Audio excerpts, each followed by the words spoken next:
So a couple nights ago I was craving curry and granules, and then I went to my stash and I realized my granules are finished. Anyways, I remember that my mom had sent me raw peanuts from home. So I called her and I was like, Ma, how am I supposed to roast this granule? Because the last time you said I didn't do it well. The last time she sent me raw peanuts, I just threw it in the air fryer. It was good to my standard, but I noticed that there was a bit of a difference between like the already roasted one and that one. So she gave me the process, and I'm showing you the process in this video. And honestly, watch the end because it actually makes sense.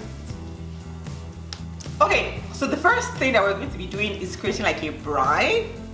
Salt and water is pretty much what we're mixing. So I'm doing about 1 cup, 250 ml cup of peanuts, and I'm just going to be adding about 2 cups of water and 1 tablespoon of salt. Remember, we're using a generous helping of salt because we're really just trying to like get the salt into the peanut. We're going to be discarding the water. So 1 cup of raw peanut, 1 tablespoon of salt, and 2 cups of hot boiling water is what we're mixing. Oh, my soaking took about 4 hours, but you can definitely soak it overnight. The longer the better for sure. But mine took about 4 hours because I didn't want a situation where the peels, start coming off. So 4 hours of soaking is what I'm using in this video. Now that it's soaked and ready, I'm just going to strain it using a strainer. I'm going to give it a little bit of a rinse, and then we are going to lay it out into a baking sheet to dry, because we want it to completely dry. We can't roast it wet. Do not skip this step. Now that our granite is completely dry, I left it overnight to completely dry. Now we just get into the roasting part, and I'm using my air fryer. Honestly, I recommend roasting. I'm a little bit of an impatient person when I'm roasting things, but I recommend roasting at a max 340 F for about 25 minutes, but I usually break my roasting time into like 10 minutes. That way I can kind of check on it and decide how much more time I need.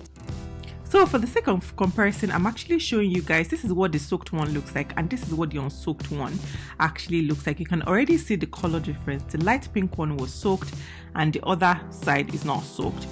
And then just for the sake of like actually seeing the difference, I'm going to roast some of the soaked ones and I'm going to roast some of the unsoaked ones.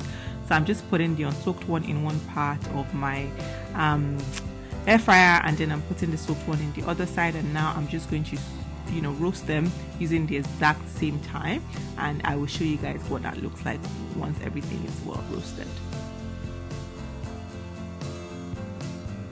Okay, so now we're done with the roasting time, and this side is the side that we didn't soak. So this is the one that was unsoaked. You can kind of see what the color looks like. It's a little bit darker, and yeah, it's just the redness from the unsoaked side. Now I'm going to show you guys the soaked side. This is what the soaked side actually looks like. It's lighter, it looks more familiar like the granite we're used to, and again, the only difference between both sides is that one was soaked and the other one was not soaked. But the ultimate question is there a significant taste difference for us to actually go through that process of actually soaking it in salt first? I'm going to have a taste, and I'm just going to peel it once it cools. So when you roast granules, you need it to cool before you can actually take the shell off and then eat it. So we're doing the first one.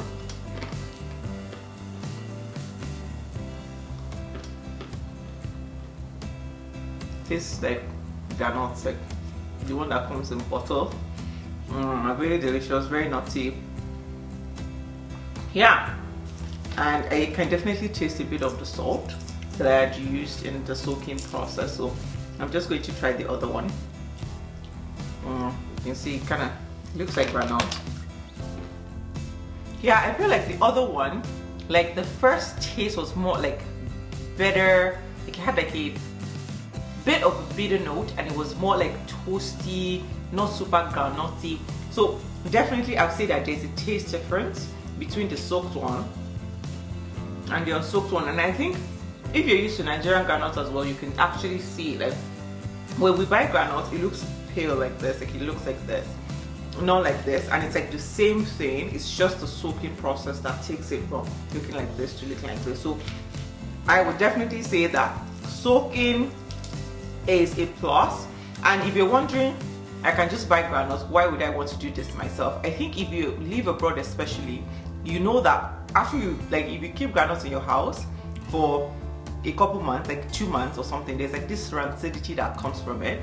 If you're like me, you love groundnuts, but it's not something that you know, I know some people, if you buy one bottle today, it must finish, right? But if you're the kind of person that you like it, you just use it for gari every now and again, and then you take the opportunity to like get a bunch when you can, I would definitely recommend just roasting it yourself, because then you don't run into that issue of it being staying for too long and getting rancid, if that makes sense. Okay, bye bye.